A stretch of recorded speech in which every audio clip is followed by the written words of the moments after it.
Guntur government general hospital అభివృద్ధి committee సమావేశం గుంటూరు తూర్పు ఎమ్మెల్యే నజీర్ అహ్మద్ అధ్యక్షతన జరిగింది. ఈ సమావేశంలో జీజీహెచ్ సూపరింటెండెంట్ మరియు వివిధ విభాగాల హెచ్ఓడీలు పాల్గొన్నారు. హాస్పిటల్ అభివృద్ధికి సంబంధించిన పలు కీలక అంశాలపై చర్చించారు. ముఖ్యంగా హాస్పిటల్కు అవసరమైన వైద్య పరికరాలు మరియు ఇతర సౌకర్యాల గురించి కూలంకషంగా చర్చించారు. ఈ సందర్భంగా ఎమ్మెల్యే నజీర్ అహ్మద్ మాట్లాడుతూ, గుంటూరు జీజీహెచ్ కోస్తా ఆంధ్రాలోనే అతిపెద్ద ఆసుపత్రి అని, వేలాది మంది రోగులకు వైద్య సేవలు అందిస్తుందని తెలిపారు. వివిధ విభాగాల హెచ్ఓడీలతో మాట్లాడి వారికి కావలసిన పరికరాలు మరియు సౌకర్యాలను అడిగి తెలుసుకున్నామని, వాటిని 3 నెలల్లోపు సమకూర్చడానికి కృషి చేస్తామని ఆయన హామీ ఇచ్చారు. గుంటూరు జీజీహెచ్లో ఎలాంటి వైద్య పరికరాల కొరత లేకుండా 1 సంవత్సరంలోనే కార్పొరేట్ ఆసుపత్రికి దీటుగా తీర్చిదిద్దుతామని ఆయన అన్నారు. ప్రతి నెల 25వ తేదీన హాస్పిటల్లో సమావేశం నిర్వహించి ఆసుపత్రి అభివృద్ధికి సంబంధించిన అంశాలపై చర్చిస్తామని ఎమ్మెల్యే నజీర్ అహ్మద్ తెలిపారు. అభివృద్ధి చెందుతూ వేలాది మంది ప్రతిరోజు కూడా ఇక్కడ వైద్య సదుపాయాల కోసం వస్తున్నటువంటి పరిస్థితులు ఉన్నాయి. ఈ ప్రభుత్వం, కూటమి ప్రభుత్వం ఏర్పడిన తర్వాత గతంలో కూడా అనేక పర్యాయాలు ఇక్కడ ఉన్నటువంటి డాక్టర్స్తో, హెచ్ఓడీలతో, అలాగే అడ్మినిస్ట్రేటివ్ స్టాఫ్తో కూడా అనేక రివ్యూలు చేసుకోవడం జరుగుతూ ఉంది. ముఖ్యంగా అవసరమైనటువంటి ఎక్విప్మెంట్స్ దగ్గర నుండి, మ్యాన్ పవర్ దగ్గర నుండి, అలాగే వివిధ డిపార్ట్మెంట్లకు అవసరమైనటువంటి అన్ని సదుపాయాల గురించి కూడా రివ్యూలు చేసుకోవడం జరుగుతూ ఉంది.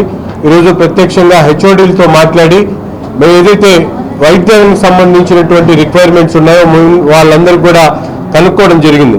ప్రతి ఒక్క డిపార్ట్మెంట్లో కూడా గత కొన్ని సంవత్సరాలుగా కూడా అవసరమైనటువంటి పరికరాలు లేకపోవడంతో ఇంకా మెరుగైనటువంటి వైద్య సదుపాయాలు అందించే దాంట్లో కొంత వెనుకబాటుతనం ఉన్నటువంటి మాట వాస్తవం.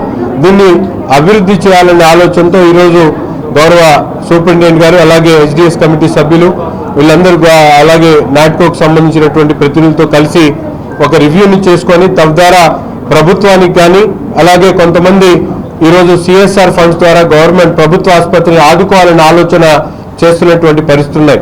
వీటన్నిటి కూడా ట్యాప్ చేసుకుంటూ రాబోయేటువంటి రోజుల్లో ఒక టార్గెటెడ్ వేతో ఇక్కడ ఉన్నటువంటి మౌలిక వసతులు ఇంకా అభివృద్ధి చేసేటువంటి ప్రణాళికలు సిద్ధం చేసుకొని రాబోయేటువంటి 2-3 నెలల్లో ప్రతి ఒక్క వైద్య పరికరం కూడా అవసరమైనటువంటి వైద్య పరికరాన్ని ప్రభుత్వం ద్వారా కానీ, లేకపోతే సిఎస్ఆర్ నిధుల ద్వారా కానీ ప్రొక్యూర్ చేసుకునేటువంటి ఒక కార్యక్రమాన్ని తీసుకొని ముందుకు సాగుతా ఉన్నాం. ఎక్కడ కూడా ఈ ఎక్విప్మెంట్ ప్రభుత్వ ఆసుపత్రి లేదు అనేటువంటి విధంగా రాబోయేటువంటి 2-3 నెలల్లో ఒక ప్రతిపాదనలు తీసుకొని ముందుకు సాగుతామని చెప్పి తెలియజేస్తా ఉన్నాం.